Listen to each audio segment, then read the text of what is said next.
Well, good morning. It is Wednesday, May 5th, and we are gathered for our morning devotion. And today's comes from Psalm 149. It's called Praise for God's Goodness to Israel. And as I mentioned yesterday, we're winding down the Psalms. And so beginning on Friday, we're going to start going through the book of Hebrews, through M.T. Wright's book, Hebrews for Everyone. And we'll go through that together and discover what those words can mean for us today and how they're important to us as in our walk.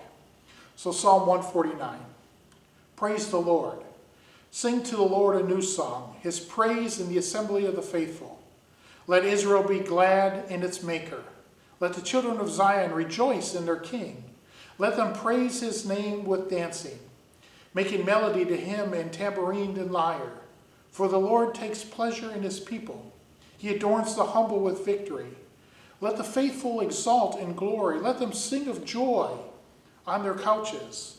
Let the high praises of God be in their throats and the two-edged sword in their hands, to execute vengeance on the nations and punishment on the peoples, to bind their kings with fears and their nobles with chains and irons, to execute on them the judgment decrees.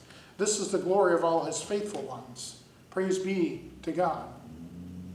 And so, another psalm of praise, another opportunity that we see for praising God. And so this time they're praising God for judgment, praising God for the judgment on the people, for those who are not walking in his ways and are seen at his victories. But one of the phrases in here just kind of caught me, and it's verse 4. For the Lord takes pleasure in his people. And we don't often think about that God takes pleasure in us as human beings. God takes pleasure in the things that we do. God takes pleasure in seeing the lives that we have created. God takes pleasure in our walks that we have with Christ. God takes pleasure in all that.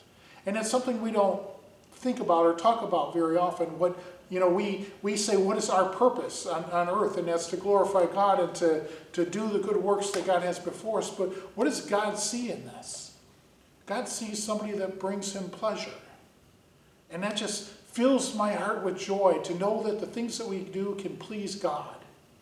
So let us go out and please God, knowing that God is there and he's taking pleasure in what we do. Go forth this day in the peace and the love of Christ.